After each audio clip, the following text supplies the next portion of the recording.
Bueno, nuevamente damos la bienvenida a la doctora Espada y adelante con tu charla, Graciela.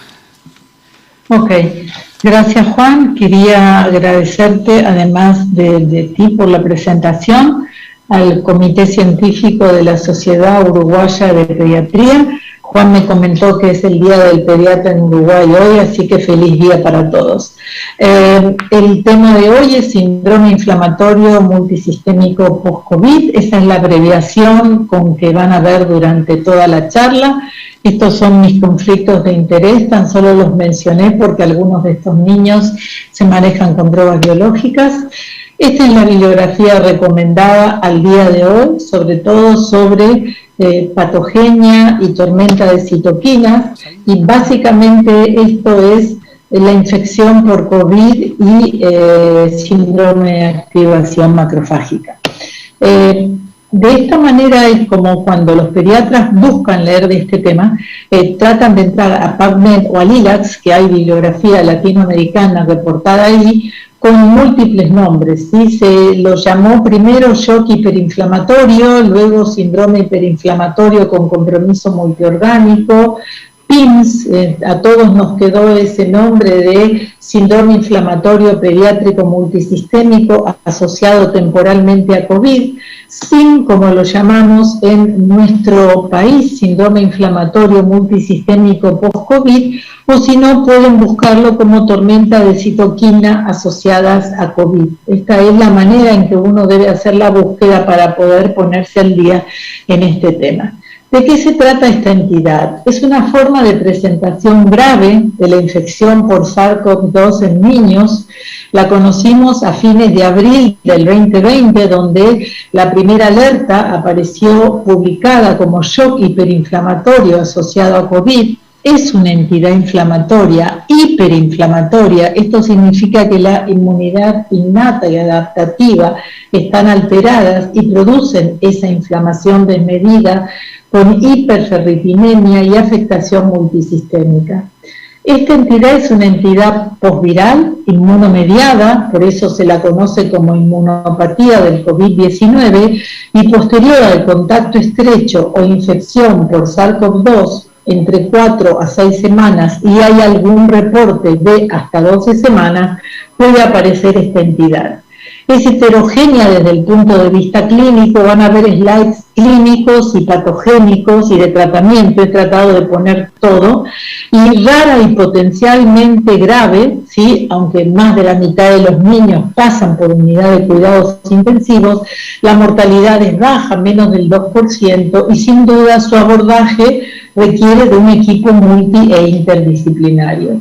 Estos son los criterios que utilizamos en Argentina. El Ministerio de Salud ha adaptado los criterios de la Organización Mundial de la Salud, donde incorporan a niños que padezcan fiebre mayor a 3 días, niños o adolescentes, que tengan erupción cutánea o conjuntivitis bilateral o signos de inflamación mucocutánea, que presenten hipotensión o shock, que presenten disfunción miocárdica o evidencia de coagulopatía y síntomas gastrointestinales agudos, además de marcadores elevados de inflamación, que ya los vamos a ver cuando pedimos qué es lo que pedimos en el laboratorio, y por supuesto otras causas hayan sido excluidas. Los pacientes suelen tener o PCR positiva o serología positiva o contacto probable con un caso de COVID-19. Estos criterios nos permiten definir los 3 fenotipos de enfermedad. El fenotipo símil Kawasaki, el fenotipo shock o síndrome de activación macrofágica y el fenotipo inespecífico, donde se compromete básicamente el aparato gastrointestinal, que como saben ustedes es un reservorio de COVID por la cantidad de ACE que tiene, y el aparato cardiovascular. La infección por COVID en pediatría tiene como 2 formas de presentación. Una infección aguda, que no son las que habitualmente vemos los reumatólogos, pero sí ustedes como pediatras, ¿sí? Y la forma posinfecciosa o inmunomediada. En esta forma y aguda, básicamente donde los pacientes uno puede encontrar el COVID en fauces a través de una PCR, más allá del día 7 o 10, estos pacientes pueden hacer un síndrome hiperinflamatorio agudo con tormenta de citoquinas. Y a esa infección aguda está muy bien reportado en adultos lo que es el long COVID. Más allá de 3 o 4 meses de haber tenido una infección aguda, persisten con fatiga, cansancio, síntomas neurológicos, anosmia, etc. Cuando hablamos de la entidad a la cual hoy nos vamos a referir, que es el síndrome postinfeccioso, los niños comienzan a hacer anticuerpos a la segunda o tercera semana, pero es a partir de la cuarta o sexta que se desarrolla este síndrome inflamatorio multisistémico, donde puede haber tormenta de citoquinas. Acá la serología se hace predominante, aunque no en el 100% de los pacientes, y también les voy a mostrar en la serie nuestra cómo existe un long PIMS, ¿no? Un PIMS más allá de la etapa de internación.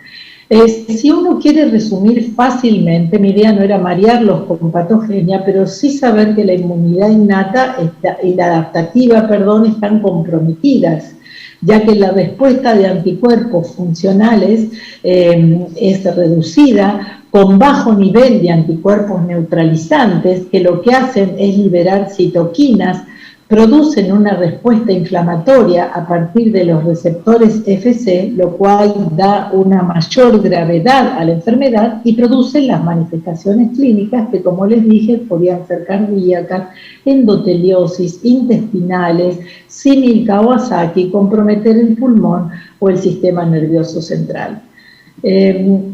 Yo quisiera que graben este slide solamente para tener memoria de que esta es una entidad mediada por anticuerpos, ¿sí? Que existe cierta reacción cruzada con el FC y algunos órganos, como son las células cardíacas, las células intestinales y las células endoteliales. Recordar el reservorio, recordar, sin duda deben haber leído casos en los cuales los niños son intervenidos, se les ha quitado el ápex, y estos niños además tienen adenopatías múltiples o únicas debidas a que se reserva o allí se expone el virus, ¿sí? Los anticuerpos, como les comentaba antes, si bien intentan ser neutralizantes, no lo son. Fíjense cómo acá compiten con el receptor FC, y lo que hacen es ingresar a la célula, producen mayor cantidad o replicación del virus, y esto lo que hace es producir esa tormenta de citoquinas y liberación de citoquinas. La otra teoría es la teoría del superantígeno, y el superantígeno es aquel antígeno que está liberado o asociado a infecciones, que lo que produce es una estimulación policlonal de células T no específicas, y estas células T no específicas lo que producen básicamente es esta tormenta de citoquinas. Entonces acá ustedes ven cómo la inmunoglobulina puede actuar compitiendo por el receptor FC, ¿sí? De modo que evitaría de esta manera la replicación viral, y en esa tormenta de citoquinas tendrían acción, frenando la proliferación de células T y las citoquinas, los esteroides. Este es uno de los primeros estudios que se hicieron para ver realmente si esta entidad era una entidad inflamatoria. Y lo que se vio, esto es un estudio en 9 niños que han tenido PIMS, que se los compara con pacientes activos juveniles, pacientes activos adultos y convalecientes. Miren los que tienen este color, ¿sí? Básicamente el color amarillo, y cuando fueron a mirar en una placa de microarray en los perfiles inflamatorios, vieron que estos pacientes que tenían MIS tenían un perfil de citoquinas ligado a IL-6, a IL-18 y la superfamilia de interleuquina 1, que tenían alterada la quimiotaxis y la actividad linfocítica y mieloide. Por eso es que la linfopenia es un marcador de esta entidad y está asociado con mal pronóstico. Y también lo que vieron a través de CSL4, CSL3, es la disregulación de mucosas. O sea que este estudio fue muy importante en demostrar que esta entidad es inflamatoria y que había situaciones inmunológicas que estaban alteradas. Volviendo a la clínica, entonces, nuestro paciente puede tener cualquiera de los 3 fenotipos clínicos de los cuales les hablé. Básicamente tienen que tener fiebre y cuando presentan el fenotipo Kawasaki-like tienen erupción cutánea, conjuntivitis, keilitis, edema de manos, adenopatías, pueden hacer dilataciones coronarias y la forma de presentarse a este síndrome de Kawasaki puede ser completa o incompleta. Luego está la forma inespecífica, que básicamente toma 2 órganos, ¿sí? El gastrointestinal con dolor abdominal, vómitos y diarrea, así es como ese niño febril puede presentarse a ustedes a la consulta, o presentar manifestaciones cardíacas con taquicardia, disfunción de ventrículo izquierdo, alteración de coronarias y valvulitis. Y el fenotipo más grave, que es en los niños que se presentan con shock o síndrome de activación macrofágica, que presentan inestabilidad hemodinámica y deben ingresar a UCIP o síndrome de activación macrofágica. Todo niño sospechado de PIMS debe ser internado porque pueden progresar a formas severas, ¿sí? ¿Y cuáles son estos factores de severidad? La mayor edad en la presentación, que tengan síntomas gastrointestinales y cardiovasculares, que tengan aumento de PCR, ferritina, troponina y dímero D, o que tengan linfopenia, glóbulos blancos bajos o plaquetas bajas, lo cual los diferencia de un Kawasaki típico. Y este es el espectro de enfermedad, de una forma más leve a un compromiso orgánico que se va haciendo más severo, ¿sí? Esa forma más grave se ve generalmente en raza negra y en raza latina, se ve asociada a comorbilidades, cuando comprometen más de 4 órganos, sobre todo el corazón, y cuando los pacientes son grandes, mayores a 16 años, y por supuesto pueden llegar de una forma leve hasta estar asociados con mortalidad. Esto es un poco la serie que nosotros tenemos. Creo que hasta hace 3 meses o 2 meses que preparé la última charla, hemos visto 41 pacientes y en estos días hay internándose algunos más con síndrome inflamatorio multisistémico, 17% con fenotipo SAM, 44% con fenotipo Kawasaki, y el fenotipo inespecífico es el que tienen compromiso gastrointestinal y cardiovascular. Casi el 40% de todos estos han hecho shock. Fíjense como en el 2020 vimos más pacientes de lo que estamos viendo en el 2021 y sin duda eran pacientes más graves. Quizá la alerta era menor, la falta de vacunación, los datos epidemiológicos también eran menores. Ese espectro de severidad se vio en los 41 pacientes que tenían diagnóstico de PIMS. Casi el 50% necesitaron de cuidados intensivos, el 40% usó inotrópicos, 17% asistencia respiratoria mecánicas y 2 pacientes fallecieron que tenían comorbilidades, uno rechazo de trasplante y uno una leucemia linfoblástica aguda. De estas comorbilidades, que ustedes las pueden leer acá, ¿sí? Los 10 pacientes que presentaban comorbilidades, el 90% desarrolló miocarditis, ingresó a terapia en shock, necesitó de inotrópicos y ARM, el 65% tenían coinfecciones durante la internación y 3 pacientes desarrollaron síndrome de activación macrofágica de estos 10 que tuvieron comorbilidades y 2 de ellos fallecieron. ¿Cuándo tienen que sospechar este síndrome? Frente a todo niño febril con antecedente epidemiológico de contacto estrecho o infección por SARS-CoV-2 y escenarios clínicos como son paciente con fenotipo Kawasaki, con fiebre y síntomas gastrointestinales, con fiebre y compromiso cardiológico, con fiebre, hipotensión, shock o falla orgánica, con fiebre y compromiso respiratorio del sistema nervioso central o combinación de las anteriores. Es importante tener un alto grado de sospecha porque el deterioro puede ser rápido y los pacientes entrar rápidamente en colapso cardiovascular. Vuelvo a repetir, sin que se diagnostica es sin que se interna, ¿sí?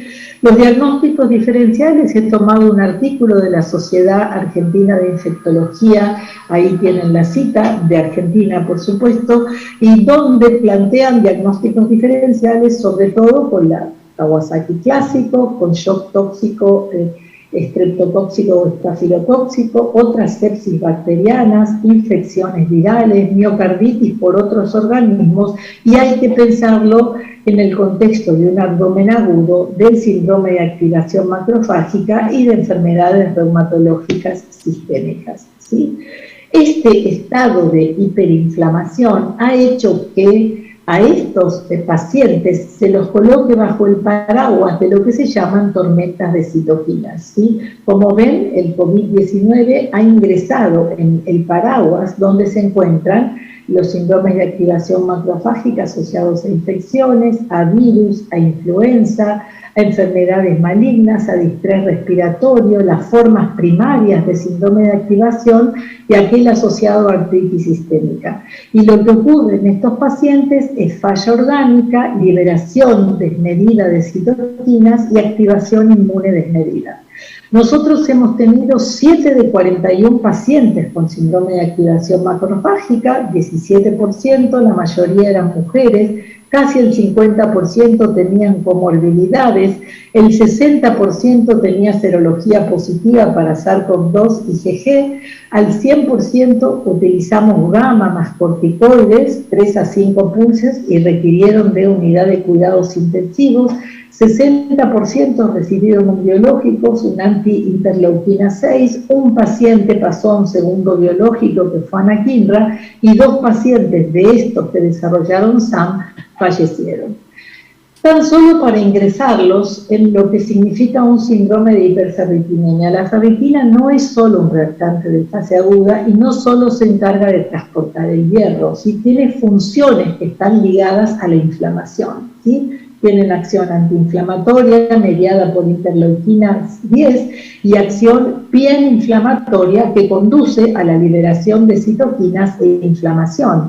Tiene funciones inmunosupresoras, tiene funciones mediadoras proinflamatorias e interviene en enfermedades autoinmunes y en enfermedades neurológicas como un mediador proinflamatorio. Es por eso que quería presentarles a la ferritina y no piensen que es un análisis aislado, sino que el COVID-19 ha sido colocado dentro del espectro de los síndromes hiperferritinémicos, donde está ingresado el shock séptico, el STIL del adulto, el síndrome de activación macrofágica y el síndrome antifosfolípido catastrófico. Se ha unido a ellos el COVID severo, que suelen presentar estos pacientes ferritina elevada, ¿sí? Hipercitoquinemia, hay un trigger que dispara esto, fiebre por supuesto y falla multiorgánica. ¿Sí? Si uno intenta ver el laboratorio, uno va a ver que comparten reactantes de fase agudos elevados, como eritrosedimentación y proteína C reactiva elevados, así como hemofagocitosis, anemia, leucopenia y plaquetopenia, ¿sí? Comparten la clínica y el laboratorio de estas 4 entidades que producen hiperferritinemia, y esta tormenta de citoquinas es responsable de la respuesta inflamatoria sistémica y se benefician con el tratamiento contra esas citoquinas que actúan como target.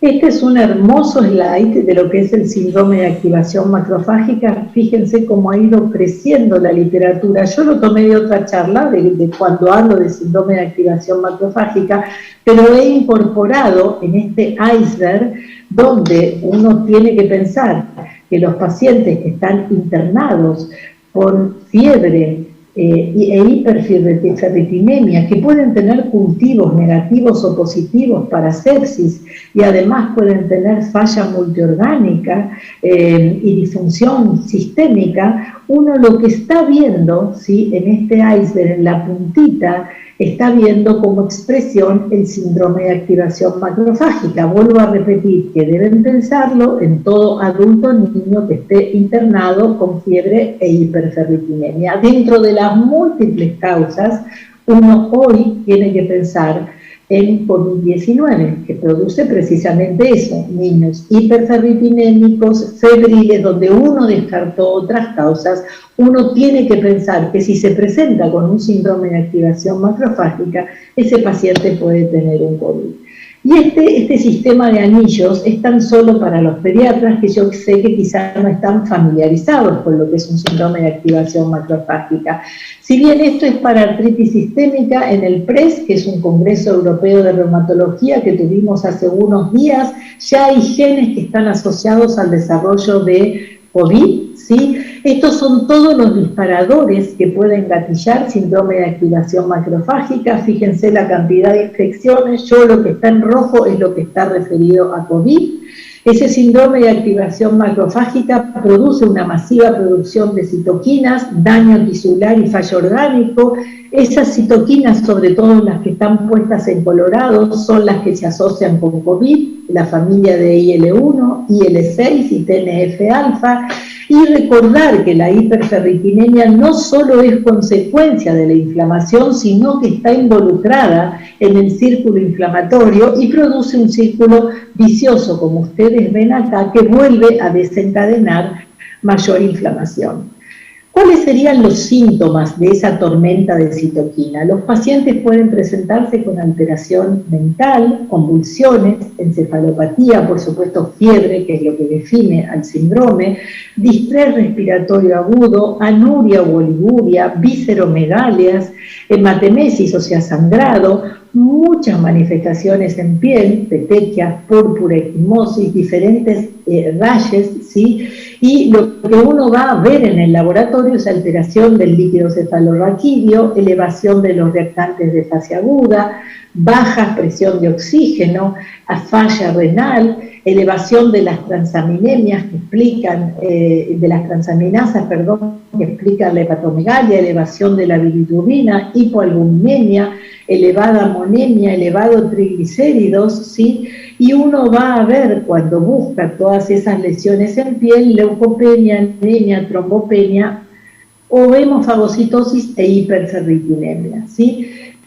Lo importante es saber, mi intención por Dios no es marear a los pediatras, pero fíjense cómo las células que empiezan a disfuncionar son las células T, las células NK, citoquinas que se ocupan de la producción del interferón gamma, que es como la citoquina madre que conduce a la producción de las citoquinas responsables de esa tormenta de citoquinas, que son básicamente IL-1, IL-6 y TNF-alfa.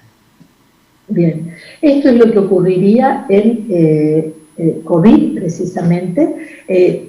Trata de ingresar el COVID a los neumocitos tipo 2. Sí, ya saben que el interferón no permite, en los casos de COVID, defenderse bien de ese, digamos, no permitir que ingrese al pulmón. Sin embargo, ingresa, comienzan a activarse y a migrar neutrófilos y a activarse células inflamatorias. Ellas mismas producen secreción de IL-6, IL-1 y TNF-alfa, y esa IL-6 no solo produce la primer ola de secreción de citoquinas, sino que disminuyen la producción de citoquinas que no son inflamatorias, como la IL-10, disminuyen la producción de células T regulatorias y producen toda esta cascada.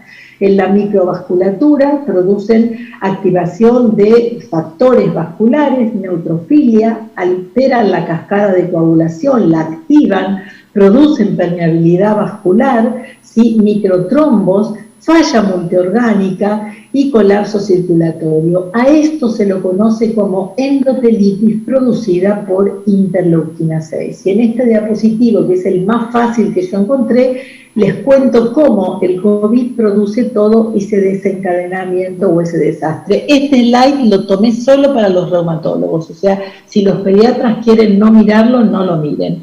Pero tenemos alguna manera de intervenir, ¿sí? Básicamente al inicio, con corticoides, no tenemos bloqueantes disponibles de interferón gamma, como es el emapalumab, pero sí interferimos con los corticoides, por eso a los pacientes que tienen COVID en pulmón se les da dexametasona, y intervenimos con los corticoides en la tormenta de citoquinas, y tendríamos un montón de targets terapéuticos para bloquear IL-6, para bloquear IL-1 y para bloquear TNF-alfa.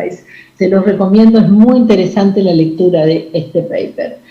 ¿Qué pide uno como laboratorio en estos pacientes que tienen fiebre más compromiso orgánico y coagulopatía? Yo voy a pedir estudios de rutina, voy a analizar si en el hemograma hay neutrofilia, linfopenia y plaquetopenia, si hay hiponatremia, hipoalbuminemia, cómo está la función renal y hepática. Voy a pedir marcadores cardíacos como la ProBNP y la troponina, serologías virales y dosaje de inmunoglobulinas. Recordar que esto hay que hacerlo antes del pasaje de gamma. Voy a pedir marcadores inflamatorios como son la PCR, la eritro, pero la PCR sirve más, la procalcitonina y el fibrinógeno, y voy a pedir marcadores de activación macrofágica, donde habitualmente la ferritina y la LDH está alta, como los triglicéridos, y el fibrinógeno suele estar bajo, y las citopenias presentes. Y marcadores de vasculopatía como son el dímero D y el coagulograma. Esto es lo que pedimos habitualmente en el laboratorio y la gente de infectos sí está pidiendo, no tengo resultados todavía de eso, un panel de citoquinas, ¿sí? Cuando queremos ingresar en tratamiento vemos que hay múltiples guías de recomendaciones, de la CR, de Chile, de nuestro hospital, de Suiza, de la Sociedad de Pediatría, de United Kingdom, las de infectología y las españolas. Discúlpenme, no sé si hay guías uruguayas, pero si hay, pido perdón porque no las he visto. Estas son las que conocemos. Sin embargo, nosotros hemos trabajado en forma interdisciplinaria y multidisciplinaria con muchos especialistas en el hospital y lo que tenemos es un abordaje terapéutico que obviamente tiene que ver con lo que está publicado. En los pacientes que tienen SIM estable, que están en la sala de internación y que el SIM es leve a moderado, que están hemodinámicamente compensados y que tienen miocarditis leve, utilizamos gamma globulina a 2 gramos por kilo, no pasando de 100 miligramos como dosis total. Si el paciente es refractario, solemos no usar una segunda dosis porque sabemos que ese paciente se hace más refractario, sino que utilizamos corticoides orales o endovenosos. Puede ser metilprednisolona, puede ser metilprednisolona en pulsos o dexametasona. Esto se discute básicamente con el reumatólogo. Si el paciente se interna en shock o síndrome de activación macrofágica porque tiene una forma severa, se interna en unidad de cuidados intensivos, está descompensado y tiene una miocarditis moderada severa, el tratamiento es combinado, gamma globulina más pulsos de metilprednisolona endovenosa, que se pueden hacer cada 12 horas y los mismos, estos se hacen diarios, y los mismos pueden realizarse hasta 5 días sucesivos, ¿sí? Cuando tenemos un síndrome de activación macrofágica, los pulsos tienen que ser enérgicos a 30 miligramos por kilo, la dosis máxima aquí es 1 gramo y se utilizan hasta 5 miligramos por día. Si toda esta combinación hace que el paciente no responda y es refractario y nosotros vamos evaluando, yo ahora les puse unos estudios clínicos a ver si llego a presentárselo, los vamos evaluando de 48 horas en 48 horas, o sea que a la gamma globulina hay que darle tiempo para la respuesta, al pulso hay que darle tiempo para la respuesta, no es que al día siguiente si no respondió ya accionamos, salvo que el paciente esté peor. Si el paciente es refractario, entonces utilizamos agentes biológicos y esto sí es resorte del especialista, o bloqueantes de IL-6, o bloqueantes de IL-1, o infliximab. Básicamente, y esto no lo recordé cuando hablé de SAM, hay como 2 patrones de SAM. Uno que está ligado a IL-6, donde básicamente los pacientes tienen hiperferritinemia y citopenias, y el que está ligado a interleuquina 1, ¿sí?, que básicamente los pacientes desarrollan síndrome de activación macrofágica. Ustedes tienen la ventaja de tener anakinra y de tener tocilizumab, o sea que pueden saber cuándo indican uno y otro. ¿Sí? Y aquí yo voy a bajar los 2 estudios porque no se los voy a contar explícitos si no me paso de los 30 minutos, pero ambos estudios trataron de ver si compararon inmunoglobulina versus el uso de corticoides, inmunoglobulina y corticoides versus el uso de gamma sola, ¿sí? O sea, si colocándole corticoides a un paciente yo tengo alguna ventaja. El tipo de estudio fue diferente, uno era un registro, uno a cohorte prospectiva, también quiero que vean que los outcomes son diferentes, pero fíjense en cómo tomaban el outcome, ¿sí? Ellos veían, después de ponerle el tratamiento, si la fiebre persistía más allá de 2 días o recrudecía más allá del 7º día, a lo cual llamaban falla de tratamiento, ¿sí? Y el outcome también era el incorporar tratamiento de segunda línea, soporte hemodinámico, disfunción del ventrículo izquierdo o los días de internación. Uno ingresó 518 pacientes, uno ingresó 181, pero solo 111 podían ser analizados. Y fíjense qué pasó cuando asociaban a la gamma globulina corticoides en ambos estudios. Disminuían el riesgo de disfunción cardiovascular, disminuían el shock y el uso de vasopresores y la terapia ayudante, y disminuía la fiebre persistente. En este otro estudio, disminuía la falla al tratamiento, el uso de tratamiento de drogas de segunda línea, disminuía la disfunción de ventrículo izquierdo y los días de internación. O sea que ambos estudios veían que el tratamiento combinado tenía un curso más favorable, con un corto más tiempo de internación y sobre todo protegiendo al corazón. ¿Sí? Si uno mira otros estudios que han tratado de analizar lo que hay publicado, lo que quiero que vean, y si ustedes analizan estas tablas, lo que van a ver es que básicamente el uso de gamma globulina con corticoides, o sea, disminuía el riesgo de disfunción cardiovascular y de terapia inmunomoduladora secundaria, y disminuía la posibilidad de fiebre. Lo mismo en este otro estudio. Creo que gráficamente lo ven bien, como el factor de riesgo disminuye al asociar las dos drogas. Y este es el estudio BATS que nos dio vuelta la cabeza, o sea, es el estudio BATS que trata de comparar inmunoglobulina como referencia, porque es lo que se ha usado en casi todos los países, versus inmunoglobulina más glucocorticoides versus glucocorticoides solos. Y el outcome fue ver qué pasaba con el inotrópico al día 2, o si los había que escalar tratamientos, y el tiempo hasta disminuir la falla orgánica o la inflamación. Ingresaron muchos pacientes, pero aquí, a pesar de que lo coordina United Kingdom, ingresaron pacientes de todo el mundo. 81 hospitales de 34 países. Con esto quiero decir que ya vamos a ver luego al leer las editoriales, hay como algunas críticas desde el punto de vista de la incorporación de pacientes. Y si yo veo los resultados, como ellos dicen, no hallaron diferencias significativas en la recuperación del NIS posterior al primer tratamiento, aunque uno utilizara corticoides. Sin embargo, ¿sí?, cuando uno observa nuevamente las tablas, yo les podría decir que cuando uno mira la severidad del score respiratorio, uno ve como la combinación con corticoide versus gamma sola disminuye el riesgo, así como disminuye el riesgo del tratamiento escalonado, ya en el día 1 o en el día 2, y disminuye la posibilidad de muerte y la posibilidad de dilatación aneurismática. O sea que el estudio hay que leerlo y poder interpretar las tablas correctamente. Analizando todos los estudios, ¿sí?, y esto forma parte de las 4 o 5 editoriales que se han producido después de que apareció el estudio BATS, ellos dicen, y coincido plenamente, que están ingresadas diferentes poblaciones de pacientes. USA, Francia, pacientes internacionales, que ellos tienen diferentes razas y se asocian con diferentes respuestas autoinmunes, tienen diferente severidad de la enfermedad, y el tiempo entre el que se hizo el diagnóstico el tiempo desde que empezaron, al que se hizo el diagnóstico y se le colocó tratamiento, es algo que fue totalmente diferente en todos los estudios. Por eso es difícil hablar de respuesta.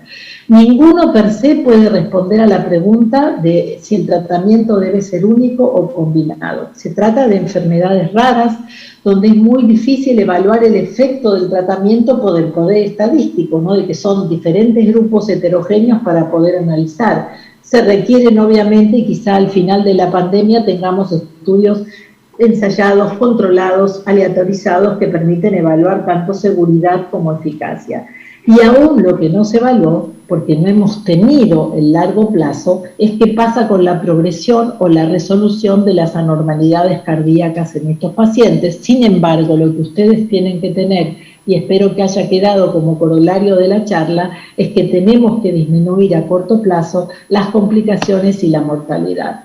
Nosotros, creo que ustedes también, estamos participando del RECAM Latina. Marcela es la que está incorporando activamente datos. El RECAM Latina hoy tiene casi 700 pacientes. Nosotros incorporamos, les dijimos, tenemos hoy 41, logramos incorporar el año pasado 28 pacientes y hay ya 2 publicaciones al respecto. ¿Qué pasó con nuestros pacientes que los seguimos en el hospital? ¿Sí?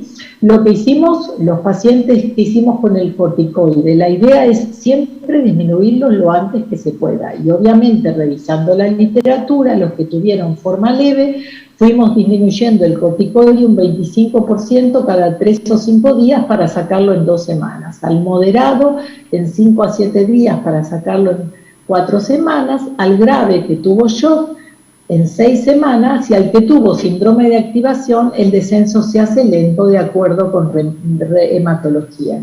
Además de recomendar dieta hiposódica, determinar factores de riesgo cardiovasculares y educar a los pacientes cómo modificarlos por el uso de gamma, recordar que hay que postergar la vacunación a virus vivos o atenuados, ¿sí? Y restringir la actividad física por 2 semanas si no ha tenido afectación cardíaca. Si ha tenido afectación cardíaca, ese niño lo tiene que ver el cardiólogo para decidir qué es lo que hace.